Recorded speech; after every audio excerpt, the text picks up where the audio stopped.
Okay, this is the video that you've been waiting for, or at least that's what I hear. I hear many people tell me, either in the one-on-one consults that I do with people, or even that just hearing in the podcast, that people have trouble making music, getting better, and especially getting faster at making music. And so if this applies to you right now and you're here or you're watching this, give this a thumbs up, because I think this is going to be a helpful video for everyone. We're not technically going to jump on Logic and show you things, how to do all sorts of technical things. There are other channels that do that, tons of other videos on that. Sides, if you haven't seen Sides, she does a great job at Logic teaching and things like that. Instead, I want to give you some practical ways of thinking that will help you take the pressure off when you sit down to compose or make music, or when you're trying to come up with new ideas for songs and you're just like, there are so many options, there's so many things to do, and you need help. You also can't organize everything. You've got so many songs, you don't even remember them all. You don't even know where you put them. They're on your desktop somewhere. Are you a person who has 1,000 things on their desktop? You need to stop that. Where are they and how do they go together? So that's what we're going to talk a little bit about today, but also how to just get more done by not trying to do it all yourself. And this is something that's misunderstood a little bit, I think. Everyone thinks, oh, if I don't make music, and I do want you to get better in this video. That's one thing we're going to talk about. But we're going to talk about also how you can get some help and why you'd want to do that for several reasons. And a ton of other things we're going to get into today. So I'm going to keep this intro short.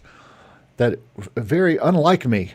I think you will find this information very helpful for your music making career. And I'm also going to talk about some things other people say to speed up your production that I think is just garbage, just straight up garbage. So there are some hot takes coming today.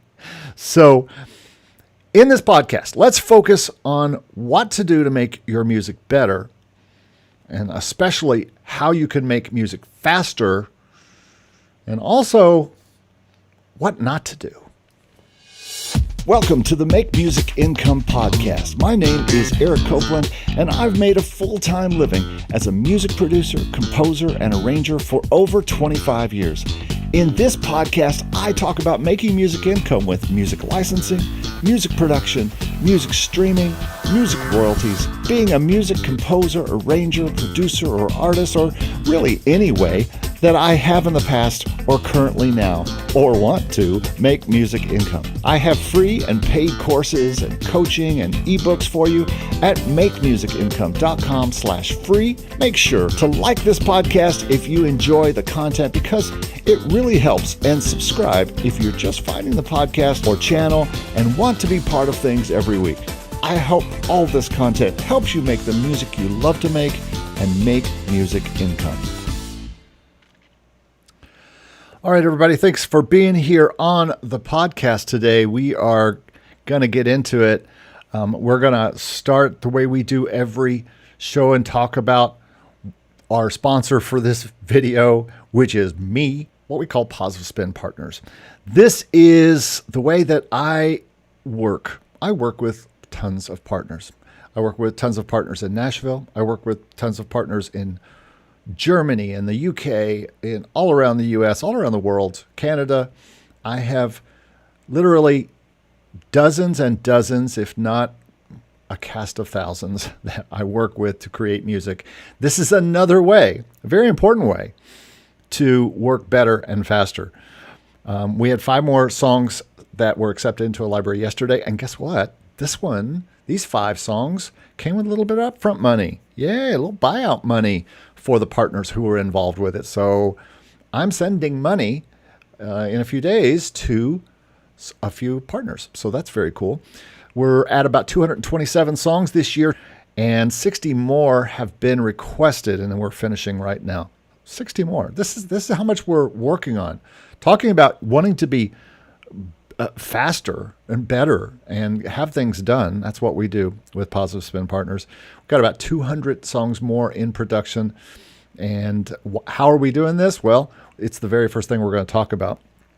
But I have a new label coming, a new sub-label with a library coming. So this isn't a company or a teaching service where you come in and I teach you some things and give you a few materials and we have a few Zooms and say, off you go. Good luck getting into libraries and getting your stuff into sync. No, we're not pitching and hoping. Everything we are making goes somewhere. It's either already requested or it's going into a library that we'll pitch it to our larger libraries at BMG or Warner Chappell or whatever, or we'll just put it on our own dang label. It's going somewhere. Nothing is going to waste. We don't waste anything here at Positive Spin Partners. So if you're ready to get into sync and ready to work better and faster, this is certainly the way. We're getting stuff into libraries weekly. We just got some in yesterday. Just did it, and I'm getting ready to do it again.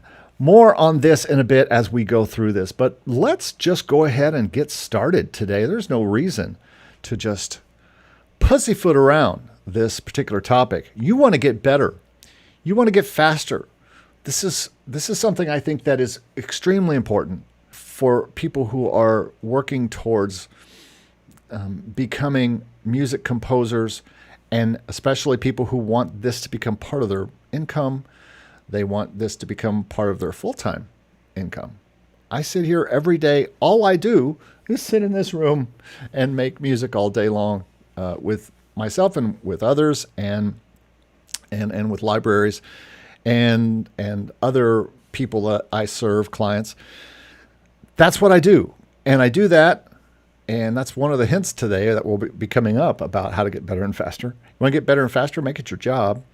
But there's a couple of things I think that immediately we can get to with better and faster. How do I get better and faster? Well, one of the big problems is that people just think, I don't know what to do. I have no idea what to do. I could do this kind of song, or I could do this kind of song. I could sit down and, but what if I did a hip hop song, or what if I did, a song that was like this? I could do all these things, and this is where my first hint of what to do, and I think it's more of a hint. I think this is the way I've always thought about making songs, and this is the way that I get stuff done, and that is to think in terms of making an album, not one song, but 10 songs. You're thinking about making 10 songs of one kind of music. And especially if you are a person who is thinking about trying to either make an album, let's say you're an artist. Being an artist, it makes sense to think about a larger project and then make pieces of that project. And if you're sending stuff out to libraries, they want to see 5, 10 songs that you can do in one genre so that they know they can take that. Sync libraries will take all day a finished 10-song album. You walk in with a finished 10-song album and they're like, yes, please. They don't have to pay for it. All they have to do is put it into their system and give you the writer's share for the album. So that's one reason to think about it. But the second reason is it allows for multiple ideas. Let's say you do want to do a hip-hop album, but you also want to do an orchestral album. You could do an orchestral hip-hop album. Those beats and strings, that's what a lot of libraries want right now. But let's say you want to do an orchestral thing that was completely orchestral, and you also want to do a hip-hop album. Well, you can start to split your time between the two albums and start to put different songs in different albums. Now, I know what you might be thinking, dude, I can't even make one song. How am I going to make an album? Well, this gives you a little bit more leeway. It takes the pressure off of having to sit down and come up with a song. Instead of having to come up with a song, or let's just say you've been I talked with one artist and he says, I have real trouble creating music fast because I work on a song and I work on it and I work on it and I work on it. And he does the full band and records it and then goes all the way and then does his vocals and then mixes it. And that process could take him a month, he said, or 2 months. And some of you may identify with this. But what if you thought of things in terms of making albums? This has been my life for the past 30 years. It's helping people make products that they could sell. In the old days, that would have been a cassette or a CD.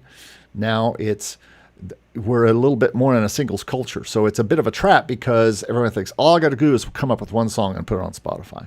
Then they put it on Spotify and all the other streaming places, and they realize that no one seems to really care. And they've wasted all this time working on one song, and now nothing is really happening.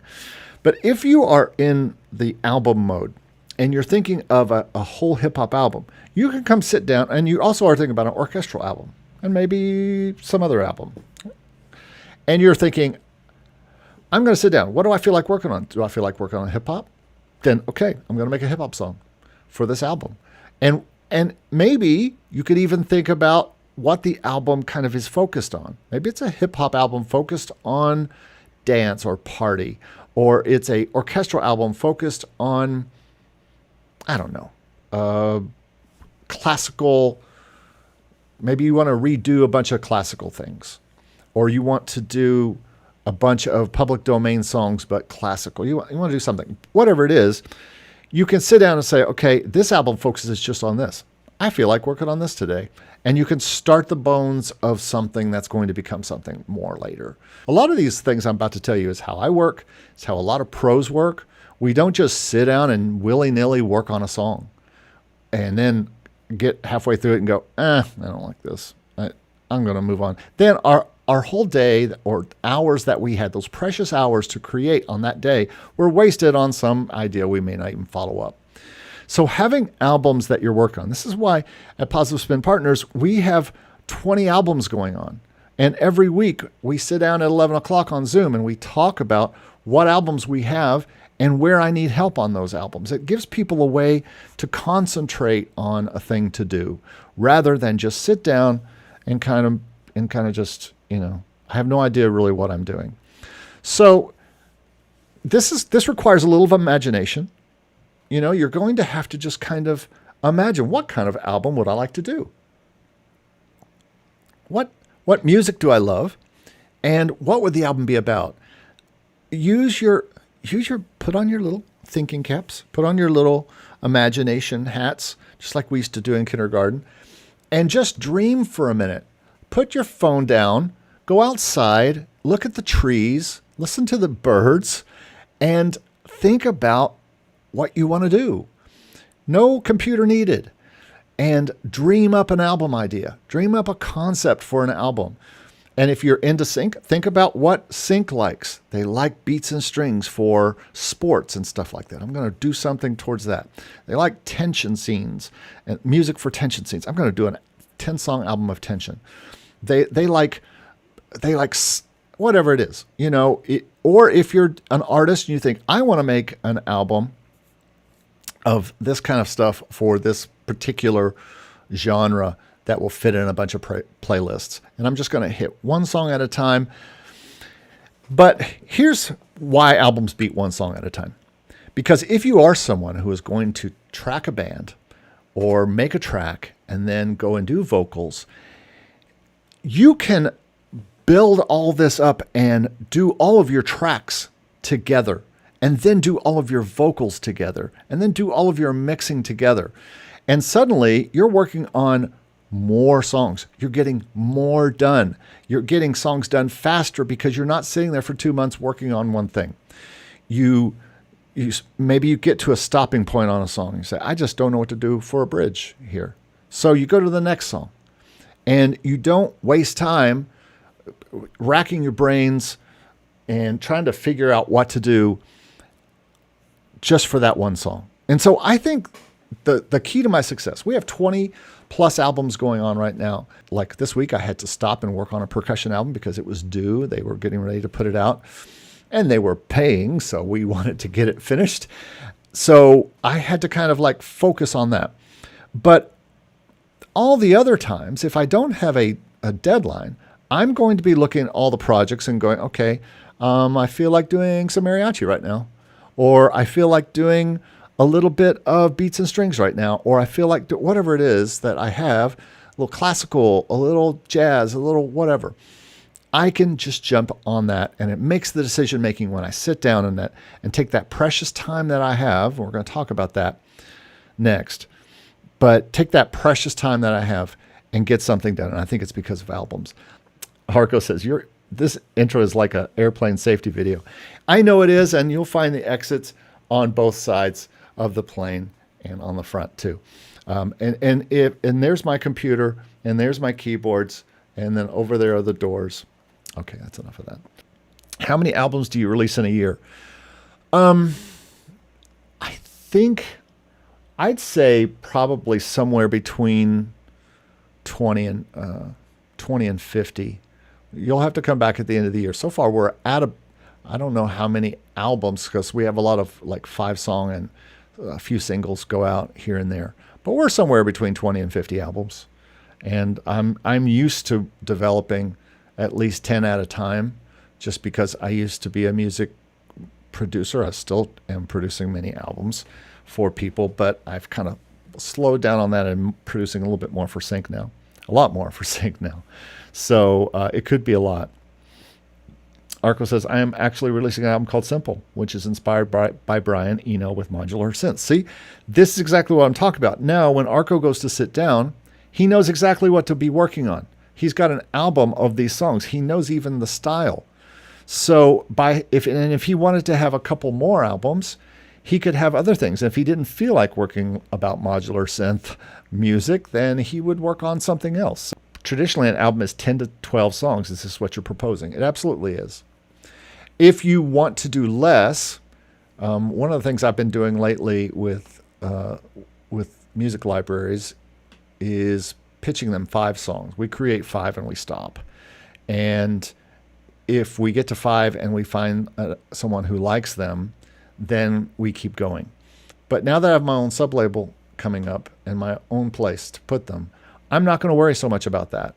I still might just do 5 to pitch if I'm going to pitch it to BMG or Warner or someplace like that, or one of my exclusive libraries that I know it will get used and will bring placements and things like that. I will still do 5 and send it to them. That doesn't mean we stop working on it, though, at 5. Wolfgang and I have 2 albums going on right now. Wolfgang, I think in any case, you should keep going on both of those albums and take them on up to 10 songs. So, because he's only done 5 to kind of pitch them, but I think, like I said earlier, we are not in a pitch and hope and see. We are in a make it. We may pitch it to some people that might get a little bit more coverage. A BMG library or Warner Chappell library is a larger library. It's going to get more, or a Universal library. But our goal is to get stuff out, and that can happen with my library as well. The second thing I want you to do is quit waiting for inspiration all day. There are times when I'll walk through the house in the middle of the day, and I will sit down at the piano. I have a piano in there, and I love playing it. It's not like playing these. These are great for input for the computer. But there are times when I sit down and I have no agenda at that piano. I'm not trying to work. I am purely playing and just trying to be inspired. Not even trying to be inspired, just playing for fun. And that's one thing. That's fine. I'm not saying don't do that. But when you are sitting down to your computer and your keyboards that don't make sound, or they do make sound or whatever, but they are controlling things, it's time to sit down and work. This isn't a time to be inspired. And this is one of the hardest things I find for beginning people and semi-pro people to understand and deal with. You have to sit down and decide. That was part of the last thing about the album. Now that we've put our music into boxes, I'm going to do this hip hop here, I'm going to do this here, I'm going to do this modular synth album here. We can now sit down inside that, and we can absolutely know I got to get a modular synth song done. So let me work on that. And that helps us sit down and work, not just mess around, kind of looking through your presets and seeing what neat sounds you can find. That's for beginning time. That's when I was in my teens or in my 20s. And I did a lot of that. I would spend a lot of time just sitting around, just playing my keyboards and finding cool sounds and saying, oh, maybe I could expand on that, and I was in this trap for a long time. I'll tell you, the trap of just playing because I was having fun. And if that's what you want to do, that's great. That's grand. Don't even try or worry about trying to speed up if your goal is to just play for inspiration and play what you enjoy. That's perfectly valid. You're on a channel called Make Music Income, okay? The people who come here usually want to know how they can make more music to make some kind of money there. So if that's our goal, we're going to quit waiting for inspiration and we're going to sit down and we're going to work. And this is, again, what pros do. They sit down and go, okay, got to create this song, or I've already got some tracks from Wolfgang. I got to bring them in, got to get that song finished up, knock it out. Yesterday, I had 5 percussion songs that had a few tweaks by the library. I had to go in there and fix up those stops and risers and all the things that they wanted and fix those things up.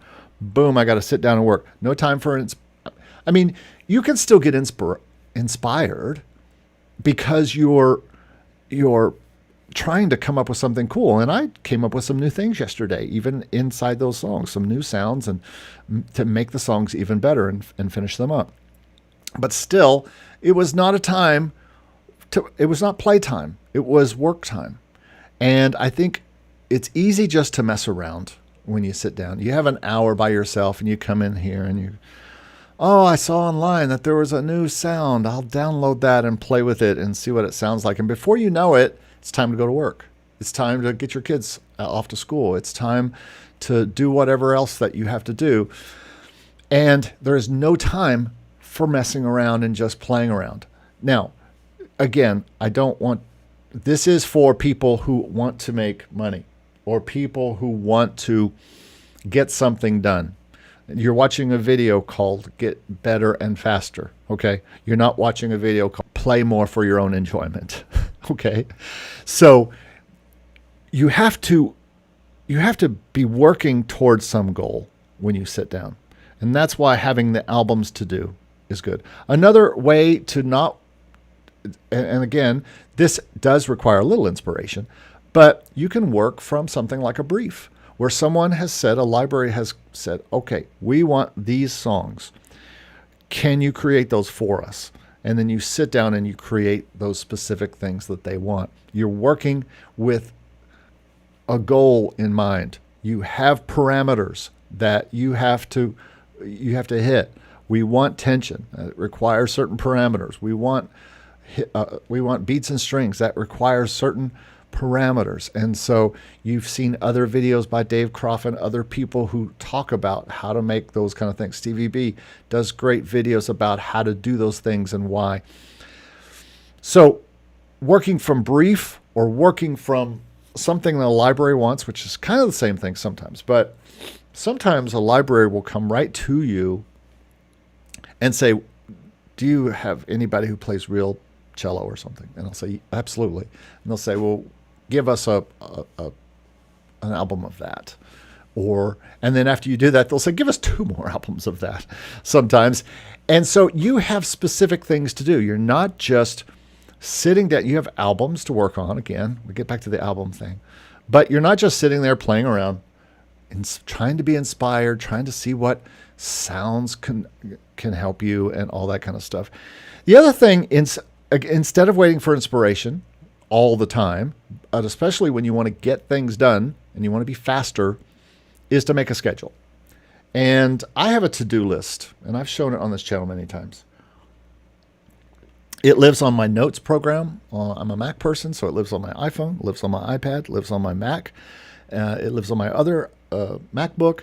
anywhere I'm at, I can look at my to-do list at any time. And if I remember, I got to get that one thing done for that one album or client, I will go ahead and put it on my to-do list. So the next day when I sit down to work, boom, boom, boom, boom, boom, there's a bunch of things. And it's easy for us to get lost in this right here in inspiration because we're creative people. And it's easy for us to just be like, go off on some tangent, mess around with the sound and like, what was I supposed to be doing? Why am I sitting here? Go back to the to-do list. Go back to a schedule of things that you need to get done. Write it down. Keep it. Make it sacrosanct that you will get done what is on your to-do list because it's your North Star. You don't know what to do. You're just messing around. Go back to the to-do list. We're working on this album and I got to get that done today because I want to get paid for it. So make a schedule or make a to-do list and follow that to the letter. And sure, you can make time for inspiration. I do all the time. But also, you have to just sit down and work. I wrote it down twice. It's at the beginning. And by the way, I don't know if I can show this or not. Can I show this? Yeah, you can see right here, my screen. Here's my to-do list that I'm going off of. And you can even see that this right here says, sit down and work is the first thing I say. And the last thing I say is sit down and work. And this is what I'm talking about. Here's my to-do list. You don't even want to see that. Believe me, you don't want to see my to-do list. Bradford Knight says, jot down your inspiration when it strikes in the car, in the shower, after a dream on your to-do list. Whenever, make voice memos, notes on your phone, and refer to those when you sit down to work. Absolutely. Make music income, not waiting for inspiration income. Is there an inspiration income? I don't know. Jason says, when I lack inspiration, coffee helps.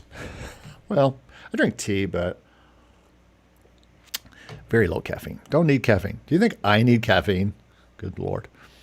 Molden says, you are so inspiring, a breath of fresh air. You are unselfish to give out all this information. This is the push we need. You care for us, and sometimes on these lonely days, that's all we need to know. Well, I'm glad that you are getting something from this. This is one of the topics I put on the YouTube channel a week or so ago, and people were interested, but people have been asking me this for a long time. And, I have an hour scheduled from 12 to 1 on Fridays to do this live. It's a bit rambly. I'm sorry. But I do try to put in timestamps later. I do go back and edit it through the weekend, so it's a little bit more crisp. And then when the podcast comes out, it'll be a little bit more crisp. But thank you for saying that, Mulder. I appreciate it. Do I strictly follow my to-do list? Absolutely. If a client says, can you get this done for me today? I say, I'll put it on the to-do list. That's how I know it'll get done. Another to-do list I have is my email. And if something comes in from a client or a library or a partner or something, and I have to get it done, I just leave it on my email because I stay pretty close to email zero. I can do it. But if it's on my email list, that means it's a job I haven't done yet. So another form of a to-do list, kind of. Arco says, it doesn't work when I play basketball. Haha.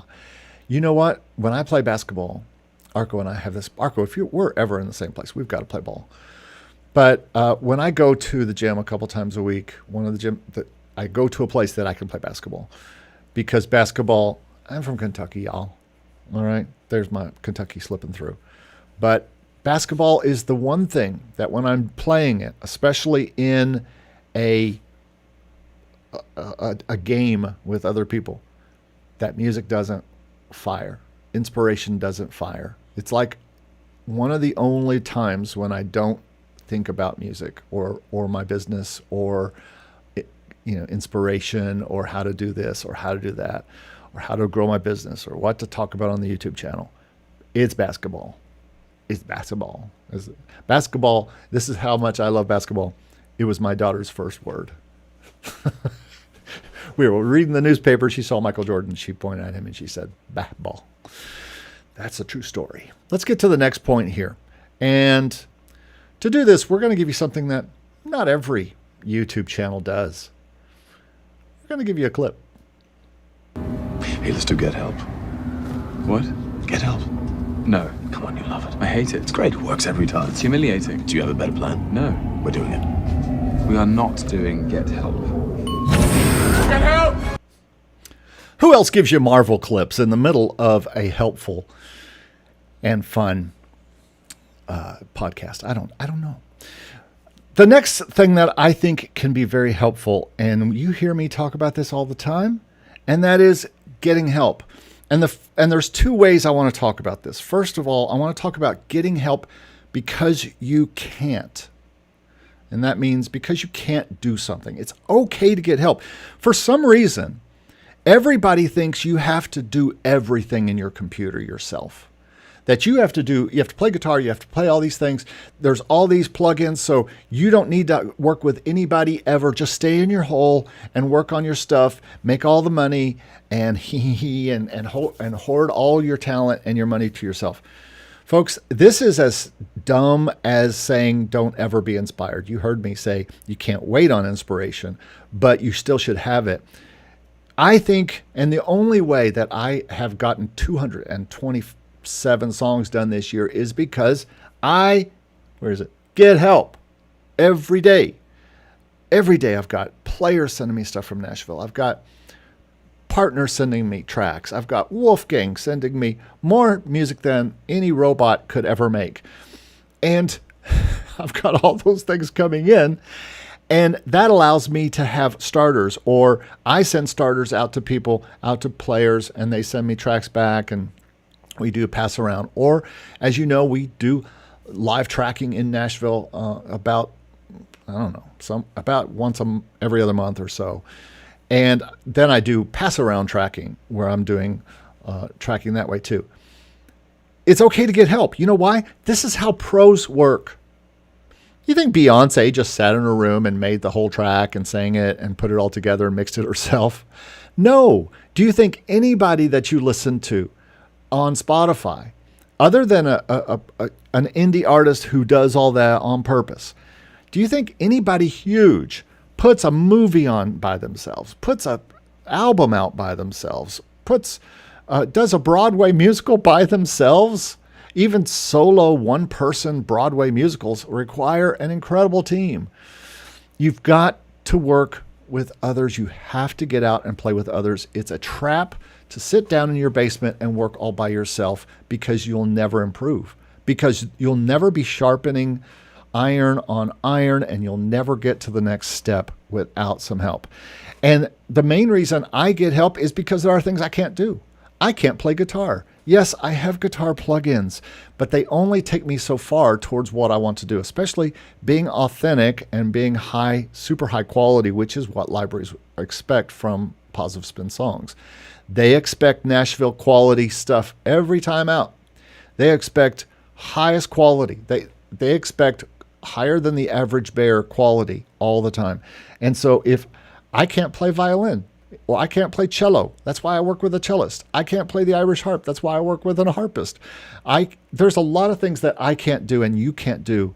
And so you should get help. And that's part and parcel to why we have the Positive Spin Partners program. The partners I work with and the partners who are getting paid because of 5 songs we got sent yesterday and besides that money they're getting in buyout, they're also getting the PRO, remember. And that'll be down the line stuff for when this stuff gets used. And it likely will get used because this is percussion party music for advertising, for all sorts of stuff. And they worked really hard with us on edit points and things like that. It's going to get used. And it's going to be in sports things and all that kind of stuff. And so having a partner, that's all that we do with Positive Spin Partners. And continue talking to me about it. There are people who have contacted me about it, and it's changing all the time. And it's going to continue to change. So if you've checked with me in the past, check with me again. Let's continue to talk, because I only need more partners, and you only need more partners. I don't need less. I need less clients, really, and more partners. And so if you're someone who wants to be working all the time and have albums to work on all the time, because I think in terms of albums all the time, but that's one reason you get help, is because you can't do something. But there's another reason you get help, and you get lots of help, and that's because you can do something. You can write a lot of songs and do a lot. The people who are partners now are finding they can get a lot done because they have me helping them get it all done. I can get a lot done because I have lots of help. Because I come up with every album that we do in Positive Spin Partners. I am chief of albums. I no longer do clients come to me and say, I want to do this album. Will you produce it for me? I'm kind of out of that business. I'm more in the business now of making albums that I think are going to do well, that I'm inspired to make, and that I know will do well based on my experience, both in commercial music, but also sync. And so I am making this, and the reason I get lots of help is because I can, not because I can't. Yes, I can play piano on everything. I'm not the guy to play piano on everything. I want to get more sync songs made, so I need more help. That's why I sit here and literally beg for partners, and I beg to help you make money. This isn't a channel where I am trying to sell. I do have a course, but I've kind of backed off all the course selling and things like that, just because I have a Getting in Sync course that may be helpful to you. I have some free things, but the best free thing I can give you is this time right here in these videos. And I can get stuff to Spotify. I can all this kind of stuff, but I need players to play the drums. I need players to play the bass and play guitars and to play the cello and to play all the things that we are doing and albums that we are putting out into the world. I need other producers, other partners especially. And so the Positive Spin Partner Program it's absolutely essential to what I do, and I don't see another way. Could I sit here and do it all myself? Yes, of course. I could. You could. But I couldn't produce the quality and the quantity by myself that I can with partners. And that's probably the biggest reason to get help. So I would love to know what you have to say about this. Eugene says, how do you find help? Most people I have talked to don't want to work with you unless you can pay them or are better than them and can help them for free.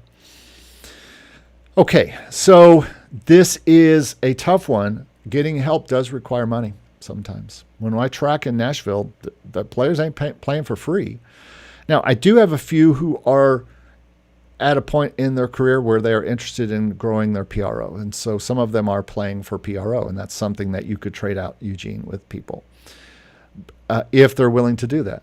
And that is one, like for instance, because I trade out working with 3 or 4 different people, they're all getting a little something for their trouble from this buyout that we're going to be getting in the next week. And or they're going to get it in the back end in PRO.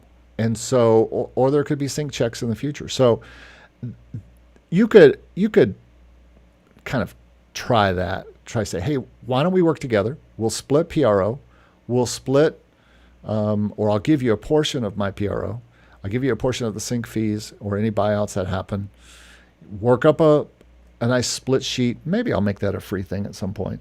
But it's a split sheet that is also a deal points kind of agreement. It's not a contract, really. It just says, we agree that you own this % of the song and I own this % of the song. And then the deal points with this particular album it's going to this library and we get this, that, and the other thing. So that kind of thing is good to have. But try trading out. Trading out is a good step. But guess what? You're going to have to pay for stuff. And I've been paying for years for players to play on sync, and I still do, and I still will. And that comes from my partners. And again, it's all about the partners thing. You're probably sick of hearing me saying partners.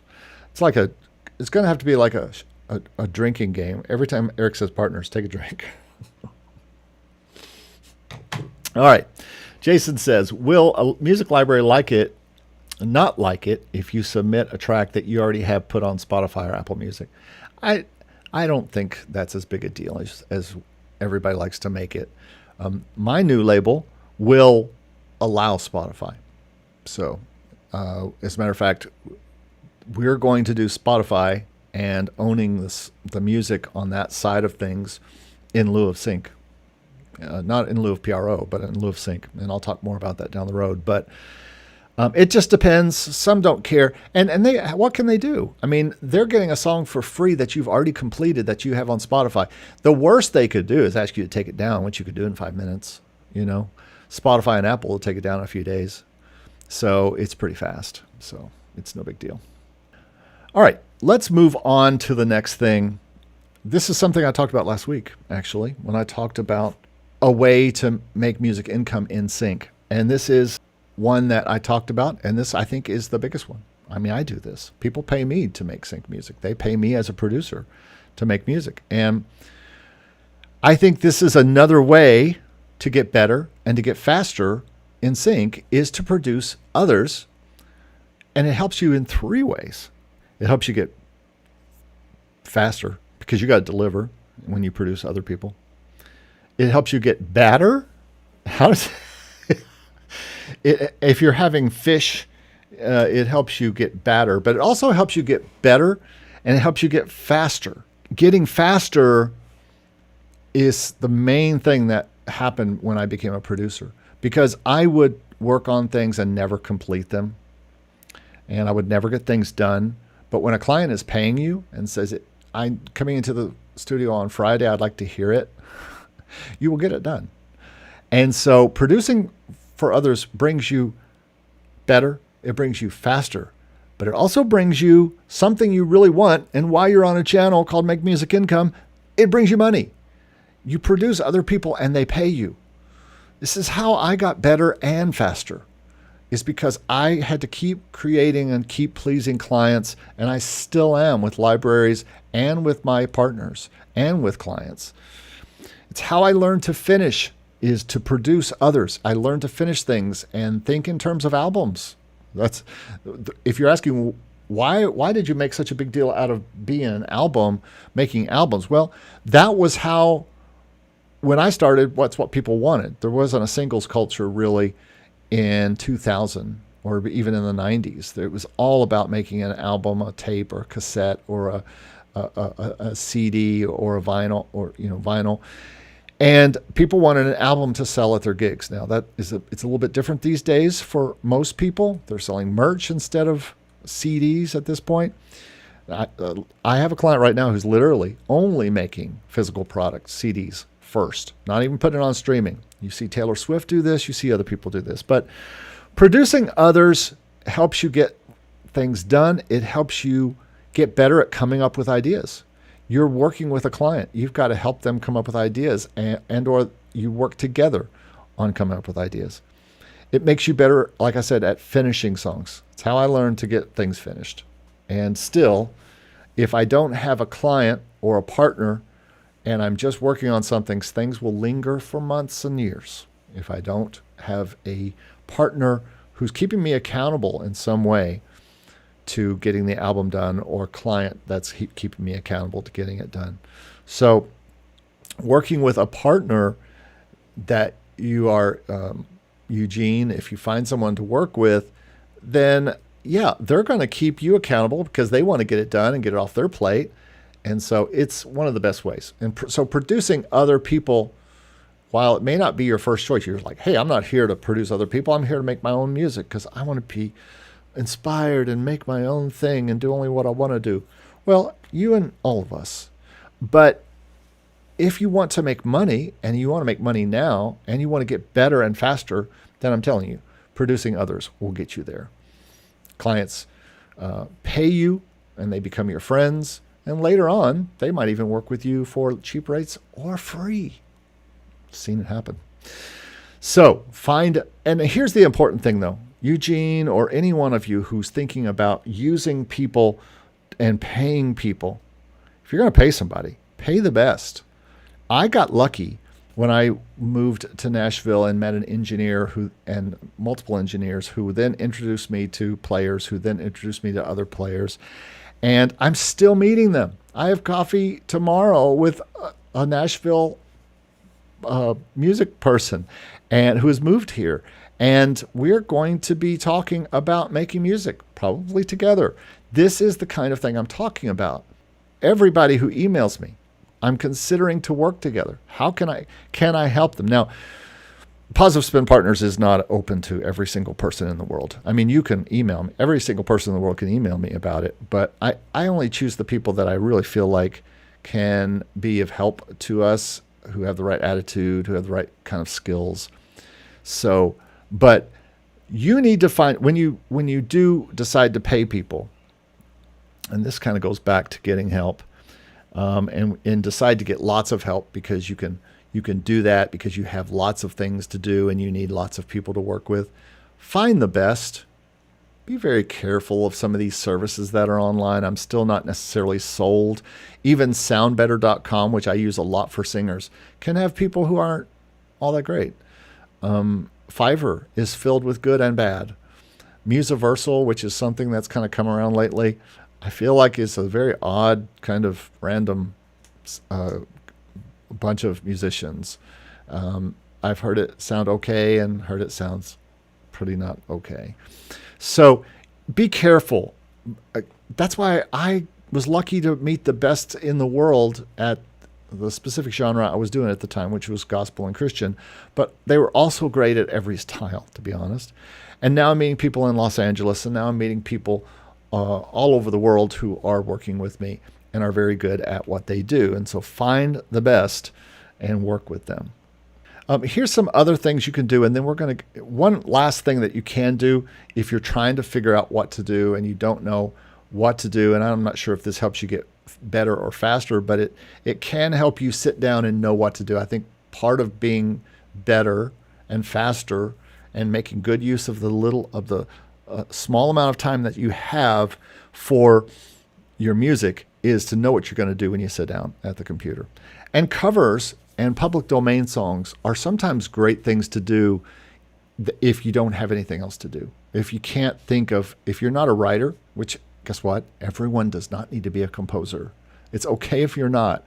If you're not a composer and you're an artist, or you want to do something that might get some traction on a TV show, maybe you try some covers. I get briefs every day for covers. Just join TuneEdge.com and you'll get more covers than you ever want to see of briefs for covers of this song, covers of this song, covers of these, Christmas songs or this or that. And covers are something that you can do, and yes, you can make them all day long. You just can't put them up for sale without paying some royalties to who owns them. Public domain, you can do just like and put your name on as the writer. You're technically the arranger, but once they are public domain, you become basically the writer. So these are two things you could do. If you don't know what to do at your computer when you sit down, and I'm like, oh, what am I going to do today? Oh, I've got this list of public domain songs that I'd like to try. Or I've got this list of covers that I'd like to do my own spin on. That'd be a great thing to do. This is the part you may or may not have been waiting for, but I want to talk about faster, yes. Better? Not sure. And these are things that might be hot takes. Okay, I'm just going to tell you. They may be things that you see on videos all the time. These aren't necessarily the way I work. These aren't at all the way I work. And these aren't things that I agree with. This is what people say to get faster and better. And I'm here to tell you, I don't think I agree. Number one of this is templates. Now, I understand that templates are helpful for things like orchestra. You're gonna have an orchestra. Maybe you're an orchestral programmer and you're going to be doing orchestra all the time. And so calling up an orchestra template is super helpful because you have all your instruments set up. You're going to be using winds, and you're going to be using strings, and you're going to be using horns, and you're going to be using percussion. All of that needs to be all set up already. I don't do that, but I think a lot of people who are doing full orchestra production have a template for that. No argument there. Certainly, if you're recording a live band and you pretty much, let's say you record in Nashville and you're going to be recording drums, and so you have this whole setup for drums, including kick out, snare bottom, hat, toms, overheads, room mics, and other mics. You're going to have all that. You have that set up in a template. You're going to record bass and maybe bass direct and bass. I won't go through the whole thing, but guitars, keyboards, whatever you have in your studio, you're going to have a template for all that, because likely, especially Nashville studios who are tracking a certain thing all the time, know they're going to have certain needs. Templates are great for that. Maybe even other genres like hip hop or others. But my problem, and I did have a template for a long time when I was in Nashville, because I tend to write on piano first, or I used to tend to write on piano first. You know why I wrote on piano first? Because it was the first thing on my top of my template. And then I would put a loop on there. Or sometimes I'd put a loop first and then play on the piano to it. And then I also had a bass patch that was, or a bass program that I could pick from basses for that. So I had piano, bass, and loops. And then I had a drum set that I use. I've been using Easy Drummer. I have Easy Drummer 3 now. I've been using TuneTrack for a long time. I don't use any phrases. I actually play the drums. But that was my template for a long time, and then I would just put in anything else. I'm telling you, folks, that made all my music sound exactly the same for a long time. And so now my template is very, you could say it's bare. It's one empty audio track and one empty software instrument track. That's my template right now, because I think, first of all, I know my sounds.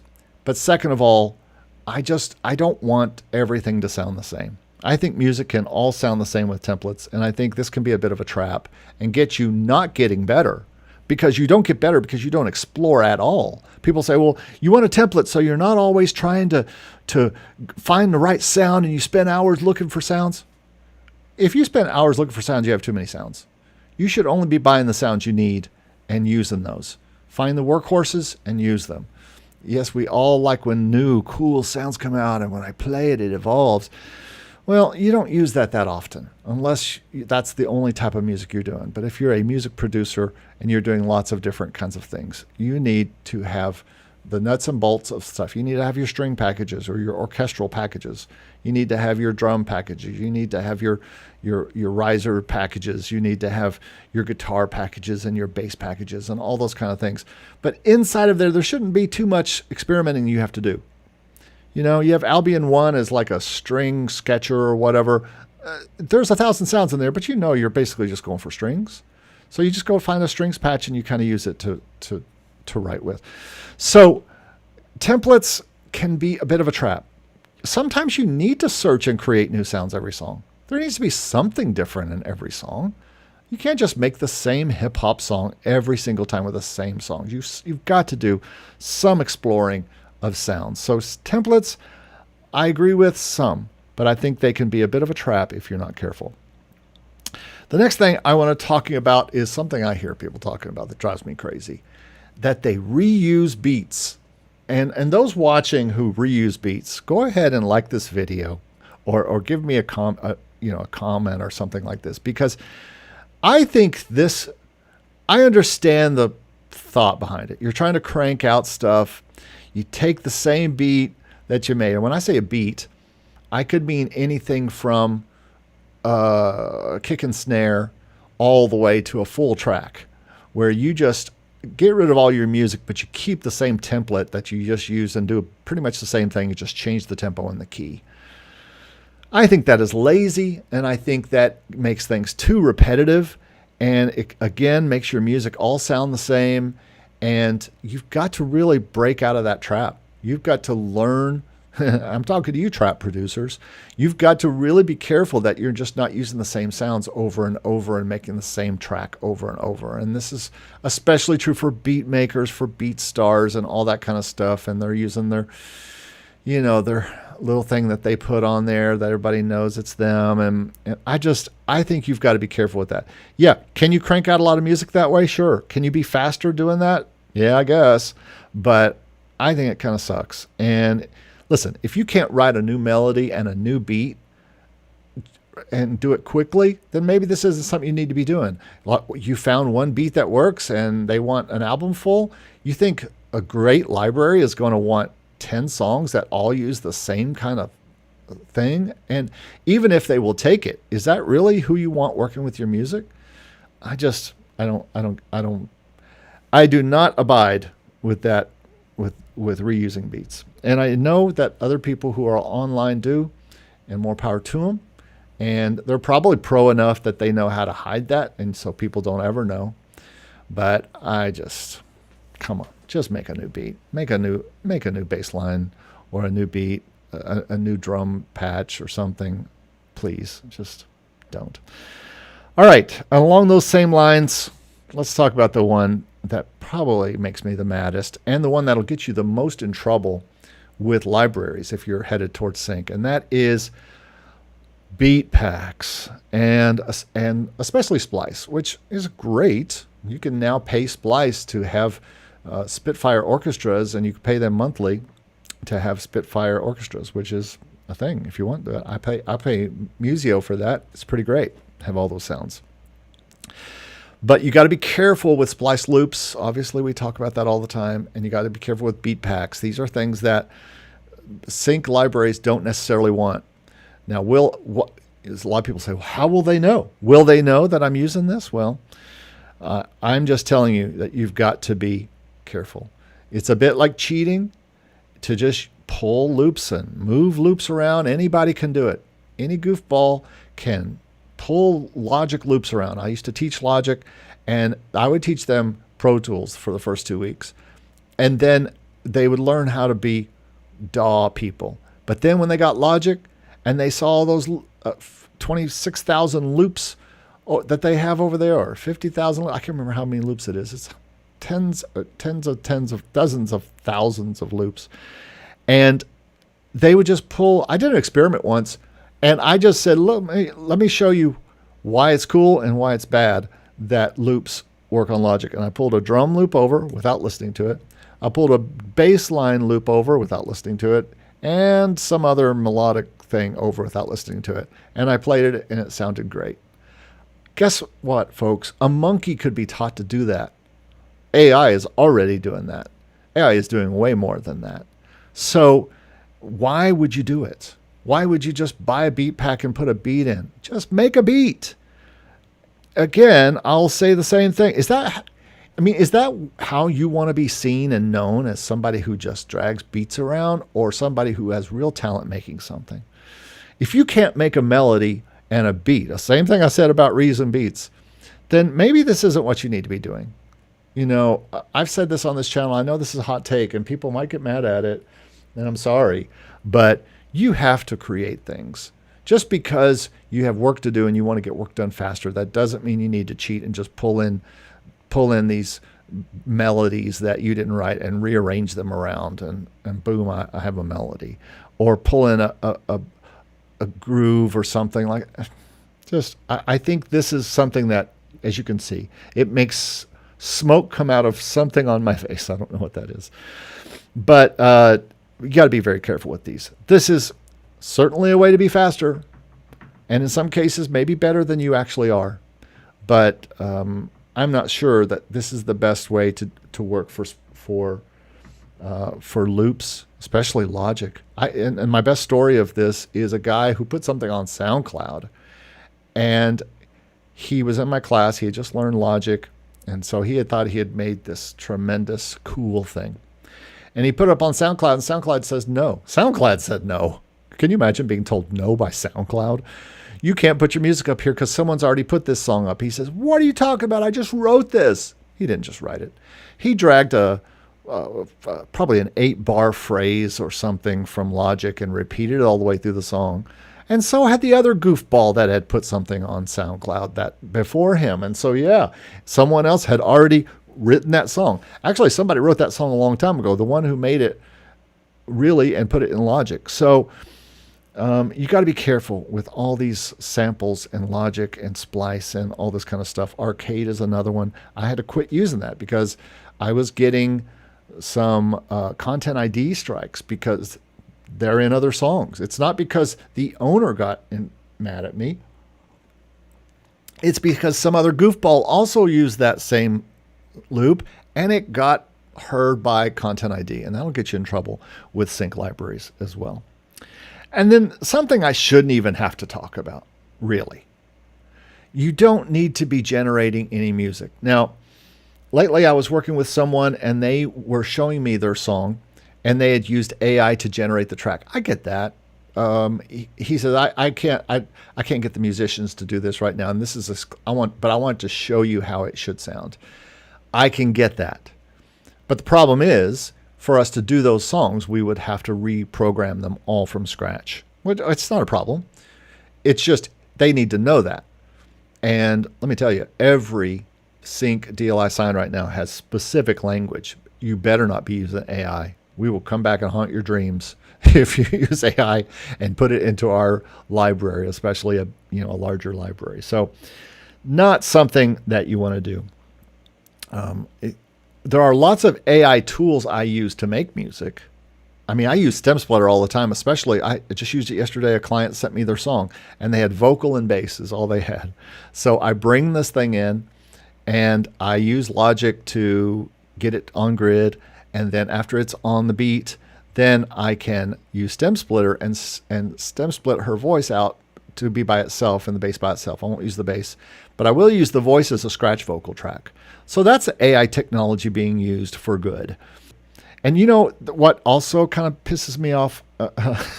Sorry, but in the Splice conversation and the beat packs conversation is the new contact stuff where you have these phrases and you have these melodies and it makes all these things for you.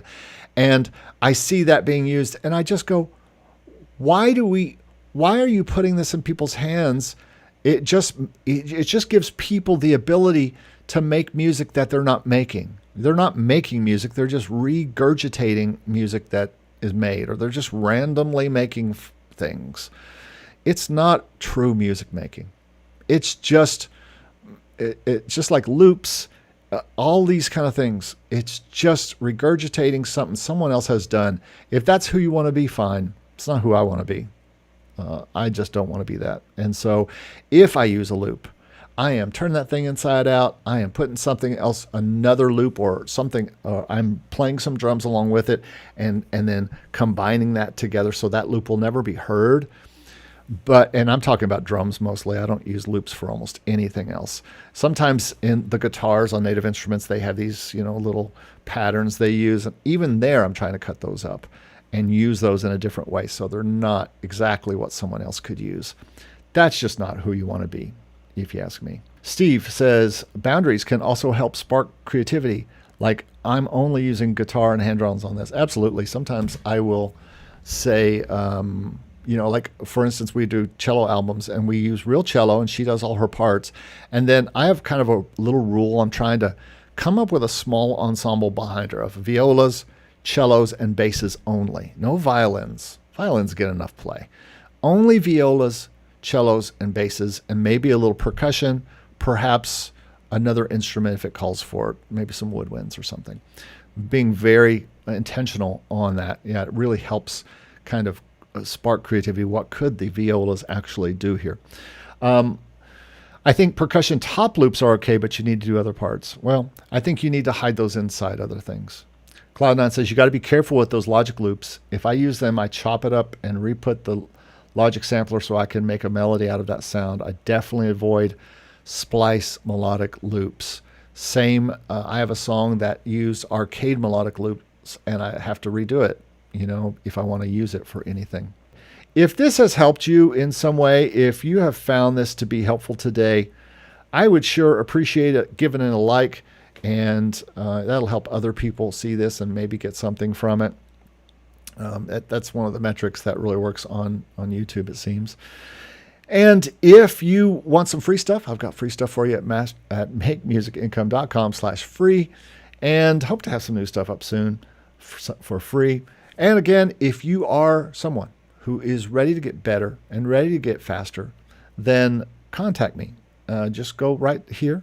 It's also down below in the description. You can just click on it and go right to a video about it, a page about it that has videos that say everything I have to say about this program and tell you how we work and what you get. So go there. And if you want to hear my music and you're like, this guy talks about making music income all the time, how does he make music? Right down here, positivespinsongs.com, and you'll hear everything. Arco says, I will email about partnership. Yeah, please do. All right, everybody, that's all I have today. I hope you have a good weekend. Have a great week, and we will talk to you soon. Thanks so much for watching. See you next time. Bye-bye.